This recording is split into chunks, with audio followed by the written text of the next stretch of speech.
Sejam bem-vindos a este canal da História.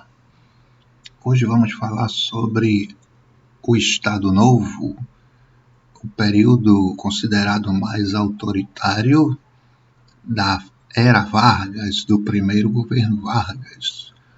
Para alguns, o Estado Novo seria a Terceira República Brasileira, ou seja, a primeira seria a República Velha, a segunda, o período constitucional do governo Vargas, de 34 a 37, e a terceira seria justamente o Estado Novo, que foi de 37 até 45.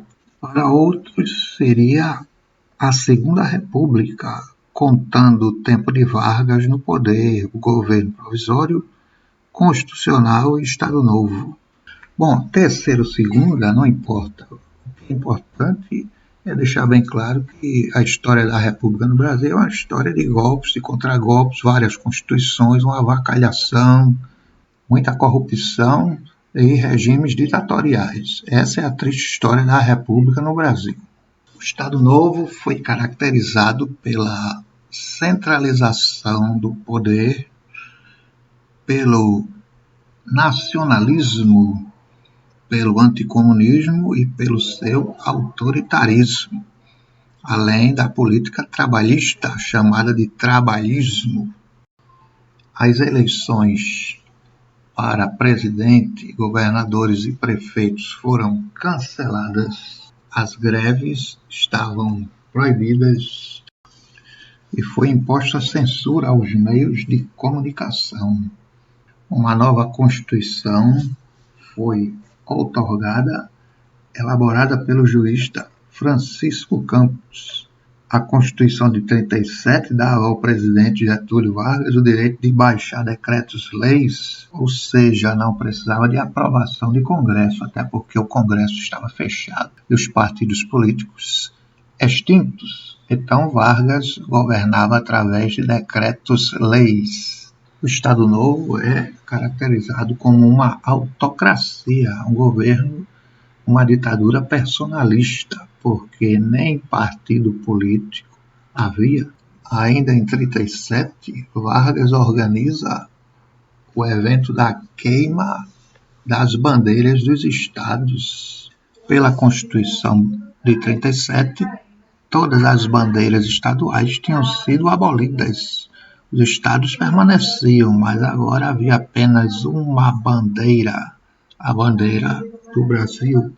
Com a extinção dos partidos políticos, os integralistas, que até então apoiaram o governo Vargas, passaram para a oposição. Inclusive chegaram a tentar tomar o poder através do ataque ao Palácio Presidencial. Esse evento, ocorrido em maio de 38, foi chamado de Intentona Integralista, que resultou em fracasso e prisão dos envolvidos. No Estado Novo, observou-se a centralização cada vez maior do poder político nas mãos de Vargas. Os governos estaduais vão cada vez mais perdendo sua autonomia. Chegam ao ponto de serem proibidos de negociar empréstimos no exterior. Ao longo dos seus 15 anos de governo, Vargas foi cada vez mais ampliando o seu poder. Alguns exemplos: ele criou o Ministério do Trabalho, Indústria e Comércio, Ministério da Educação e Saúde, Instituto do Açúcar e do Álcool, Institutos Federais de Pinho, Mate e Sal, no setor de ferrovias, empresas de navegação, economia mista, etc., previdência social, controle de sindicatos, fim do imposto interestadual, etc. Com o aumento do poder do governo federal, veio o crescimento da burocracia, ou seja, cada vez mais o Estado era dono de uma vastidão de empregos no setor público. Logicamente, se ele é o dono, se ele controla o emprego, vai controlar a barganha, vai negociar esses empregos em troca de apoio político. Vargas criou também o DASP, Departamento Administrativo do Setor Público. Na época, concurso público era uma raridade. A maior parte desses empregos eram obtidos através do apadrinhamento. O governo federal passou a ter enorme poder sobre essa questão do emprego, tanto no sentido do controle quanto no sentido do favoritismo e apadrinhamento. Vargas criou um regime verdadeiramente nacional, praticamente eliminando o poder político das oligarquias. Esta centralização do poder servia a dois objetivos de Vargas. Fazia parte de um processo de unificação administrativa do país e fazia de Vargas o centro de uma rede nacional de alianças políticas. Mas aí alguém poderia perguntar, bom, se ele é ditador, ele precisa de aliança política. Bom, Vargas de besta não tinha nada. Ele sabia que um dia a ditadura iria acabar e ele precisava de amigos para as horas difíceis que no futuro poderiam surgir. O Estado Novo era a ditadura e Vargas, assim como outras ditaduras, precisava fazer propaganda. Vargas criou o DIP, Departamento de Imprensa e Propaganda. Para que serviu o DIP? Divulgar, fazer propaganda das realizações do governo, influenciar, convencer o povo, censurar peças teatrais, filmes, livros, revistas e rádio, fazer serviço de espionagem, usar maciçamente os meios de comunicação de massa. Os principais veículos de comunicação de massa eram a rádio, era o jornal e o cinema. Dos três, o mais acessível para o povo era o rádio, então foi largamente utilizado, a radiofonia. Em 1938 foi criada a Hora do Brasil, que era transmitida diariamente. Em 1939, a Hora do Brasil passou a ser feita pelo DIP, com o objetivo de disseminar, além dos feitos do governo Vargas, disseminar também a cultura brasileira e ideais de civismo, onde vários temas da história do Brasil eram narrados. Nos lugares mais distantes, o programa era veiculado através de alto-falantes. Além disto, Vargas valorizou a cultura popular, enaltecendo o samba e a capoeira, que foram elevados à categoria de patrimônio nacional. O DIP também espionava toda e qualquer pessoa considerada perigosa ou que passasse a ser considerada assim. Então, muita gente passou a ser espionada, vigiada, qualquer pessoa, sendo comunista ou não. Os elementos considerados mais perigosos eram os comunistas, e boa parte deles já estava presa, mas qualquer um que criticasse o regime também acabou sendo preso. Então, muita gente famosa foi presa. Dentre estes, destacamos, sendo ou não comunista, Luiz Carlos Prestes, Olga Benário, Gregório Bezerra, Carlos Marighella, Jorge Amado, Graciliano Ramos, Plínio Salgado, Raquel de Queiroz e outros. Em relação à economia, Vargas tinha o objetivo de diversificá-la através da industrialização. Vargas queria que o Brasil deixasse de ser apenas uma enorme fazenda de produtos primários e passasse a fazer parte dos países industrializados. O Brasil já tinha dado alguns passos no começo do século, através da substituição de importações por causa da Primeira Guerra Mundial, mas era necessário avançar e muito. E para isso, na visão de Vargas, era o Estado que deveria comandar esse processo. Ou seja, Vargas não seguia nenhuma receita liberal. Vargas seguia uma receita intervencionista, seguia as ideias do economista John Maynard Keynes. Vargas criou o Conselho Técnico de Economia e Finanças, o Plano Siderúrgico Nacional, Conselho Nacional de Petróleo, Conselho de Águas e Energia.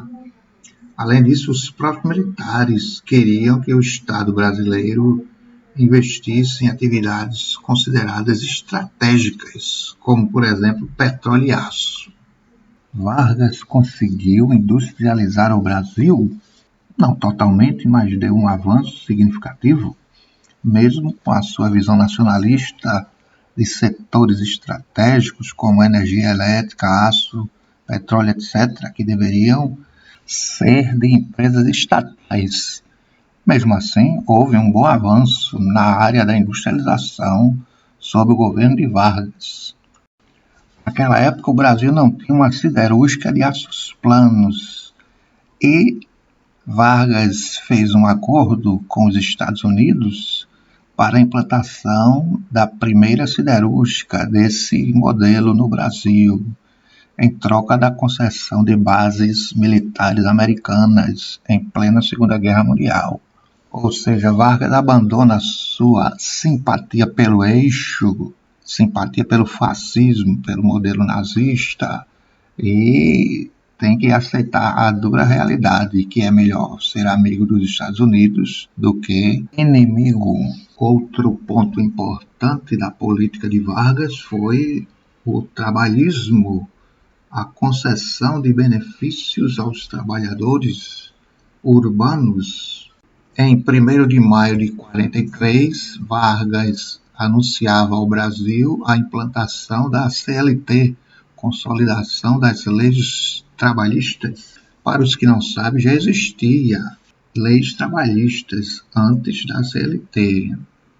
Ou seja, Deodoro, em 1891, já tinha proibido o trabalho para menores de 12 anos. Em 1907, já surgiu uma lei autorizando sindicatos, trabalhadores urbanos, profissionais liberais e cooperativas. Em 1919, foi implantada a indenização por acidente de trabalho.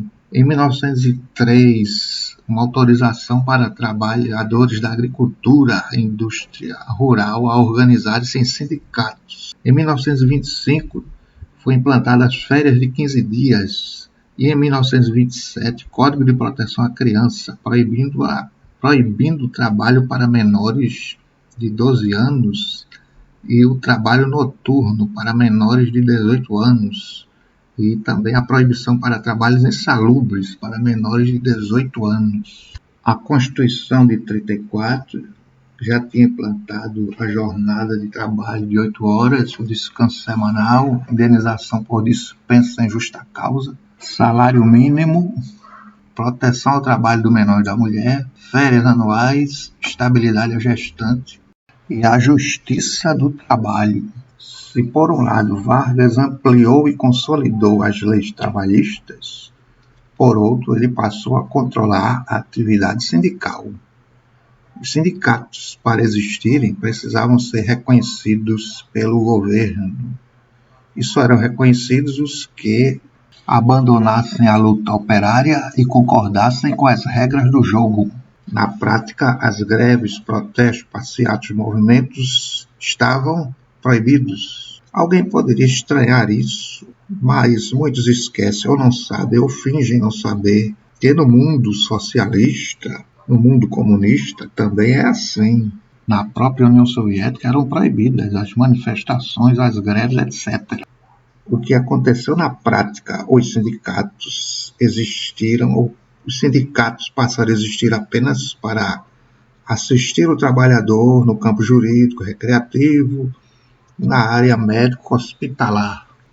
Como terminou o Estado Novo? A participação do Brasil na Segunda Guerra. Vargas mandou tropas para lutar com os aliados. Só que aí tinha um problema. No Brasil havia uma ditadura e os soldados brasileiros foram lutar contra ditaduras. Vargas aliou-se a países democráticos e ditaduras, no caso Estados Unidos, Inglaterra, democracias, e a União Soviética, uma ditadura. Mas Vargas lutava contra ditaduras que no passado ele simpatizava. Essa situação acabou sendo motivo de muita crítica e de insatisfação no Brasil. A sociedade começou a pressionar pelo fim do governo Vargas, que já durava 15 anos. Pressionado, Vargas acenou com a abertura democrática, marcando eleições para o final de 45. Mesmo assim, Vargas era muito querido pelo povo e surgiu um movimento para que Vargas continuasse à frente, até que fosse feita uma nova Constituição. Esse movimento foi chamado de queremismo. Em 29 de outubro de 45, as Forças Armadas depuseram Vargas, ou seja, as mesmas Forças Armadas que o colocaram no poder, 15 anos depois o tiravam do poder. Chegava ao fim 15 anos do governo Vargas, um governo que foi muito mais autoritário do que democrático. Vargas fez um governo marcado pela contradição. Em um momento era democrático, em outro autoritário. Perseguiu comunistas e hoje é elogiado pelos comunistas. Vargas foi ditador, mesmo assim o povo gostava de Vargas, tanto é que queria que Vargas continuasse à frente. Qual era a diferença de Vargas para os outros presidentes? É porque Vargas se dirigia ao povo. Ele começava seus discursos com aquela expressão famosa, trabalhadores do Brasil. Antes de Vargas, só Dom Pedro II é que tinha esse contato maior assim com o povo. Além disso, havia a CLT, as leis trabalhistas. Vargas se misturava com o povo, tirava fotos com o povo. O seu populismo talvez tenha sido o segredo do seu sucesso. Vargas concorreu ao cargo de senador e venceu. 5 anos depois ele voltaria e pela primeira vez foi eleito diretamente pelo povo.